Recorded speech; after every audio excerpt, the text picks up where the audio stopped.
Hello दोस्तों, स्वागत है आपका हमारे यूट्यूब चैनल में। दोस्तों आज हम बात करने वाले हैं जीएसटी की बदलती दरों के बारे में। दोस्तों सरकार द्वारा जीएसटी में कुछ बदलाव किया गया है। ये बदलाव 22 सितंबर 2025 से लागू हो जाएगा।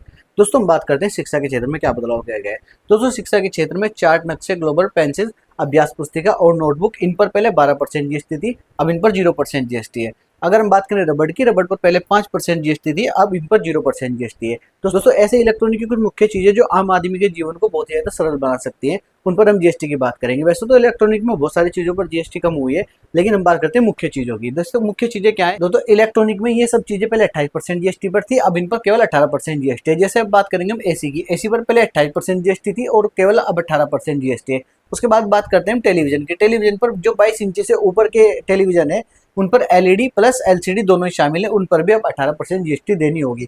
इसके बाद करते हैं मॉनिटर की। मॉनिटर पर 18% जीएसटी, प्रोजेक्टर पर 18% जीएसटी, डिश वॉशिंग मशीन पर 18% जीएसटी, जो आपके बर्तन धोने की मशीन होती है उस पर भी आपको 18% जीएसटी देनी होगी। और अगर हम बात करते हैं पान, बीड़ी, सिगरेट, तंबाकू, इन पर 40% जीएसटी आपको देनी होगी। और इससे अलग जो लग्जरी गाड़ियां हैं, इन पर भी आपको 40% जीएसटी देनी होगी। अब बात करते हैं कुछ मुख्य चीजें जो रोजमर्रा की चीजें इस्तेमाल करने की चीजें होती है, जो एक आम आदमी के जीवन को और ज्यादा सरल बना सकती है। वैसे तो इससे अलग बहुत सारी चीजें इन पर जीएसटी कम हुई है, लेकिन ये कुछ मुख्य चीजें हैं जो एक आम आदमी के जीवन को बहुत ज्यादा अच्छा और सरल बना सकती है। दोस्तों सबसे पहले हम बात करेंगे तिपहिया वाहन की। इस पर पहले 28% जीएसटी थी, अब इस पर 18% जीएसटी देनी होगी। और दूसरे नंबर पर आता है बाइक। जो 350 सीसी से कम की बाइक है, उन पर आपको अब 28% की जगह केवल 18% जीएसटी देनी होगी। और तीसरे नंबर पर बात करते हैं माल ढुलाई वाहन की। जिन पर माल ढोया जाता है, उन पर पहले 28% जीएसटी थी, अब आपको केवल 18% जीएसटी देनी होगी। अब तीसरे नंबर पर बात करते हैं व्यक्तिगत जीवन बीमा। इस पर भी आपको 0% जीएसटी देनी होगी, पहले इस पर 18% जीएसटी देनी होती थी। तीसरे नंबर पर बात करते हैं थर्मामीटर। इस पर पहले 18% जीएसटी थी, अब इस पर आपको केवल 5% जीएसटी देनी होगी। और छठे नंबर पर बात करते हैं मेडिकल ग्रेड ऑक्सीजन। इस पर पहले 12% जीएसटी, इस पर भी आपको केवल 5% जीएसटी देनी होगी। अब बात करते हैं जो कृषि से जुड़ी चीजें हैं, ट्रैक्टर। ट्रैक्टर के टायर और पार्ट्स पर पहले 18% जीएसटी थी, अब केवल आपको 5% जीएसटी देनी होगी।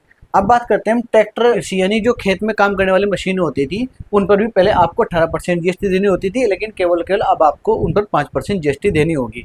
जैसे कृषि भूमि तैयारी, खेती गुटाई आदि जो मशीनों में काम करने के लिए जो मशीन होती है, जो फसल को तैयार करने के लिए मशीनें इस्तेमाल की जाती है, उनको काटने के लिए इस्तेमाल की जाती है, फिर उनको ढोने के लिए इस्तेमाल की जाती है, उन पर केवल आपको 5% जीएसटी देनी होगी। कुछ रोजमर्रा की चीजें जैसे कि hair oil, shampoo, toothpaste, toothbrush, shaving cream, toilet soap bar, इन पर भी आपको पहले 18% जीएसटी देनी होती थी, लेकिन अब आपको इन पर केवल 5% जीएसटी देनी होगी। और जैसे घर में इस्तेमाल होने वाले खाने में जो चीज़ें हम इस्तेमाल करते हैं, मक्खन, घी, पनीर, पैकेजिंग, नमकीन, जो नमकीन पैकेजिंग में आती है, उन पर 12% जीएसटी थी, अब आपको केवल 5% जीएसटी देनी होगी। और से अलग बर्तन, फीडिंग बोतलें, सिलाई मशीन और मशीन के पार्ट्स, इन पर भी पहले 12% जीएसटी थी, अब इन पर भी आपको 5% जीएसटी देनी होगी। इससे अलग सीमेंट पर पहले 28% जीएसटी थी, अब आपको इस पर 18% जीएसटी देनी होगी। यानी 22 तारीख के बाद अगर आप घर बनाने के लिए सीमेंट खरीदोगे, तो उस पर भी आपको 10% की जीएसटी में छूट मिलेगी। दोस्तों इससे अलग छेना पनीर जो होता है, और यूएचडी दूध, और जो पिज्जा ब्रेड होता है, रोटी, पराठा, इन पर आपको 0% जीएसटी देनी होगी। दोस्तों अगर आपको वीडियो अच्छी लगी हो तो वीडियो को लाइक कीजिए, चैनल को सब्सक्राइब कीजिए।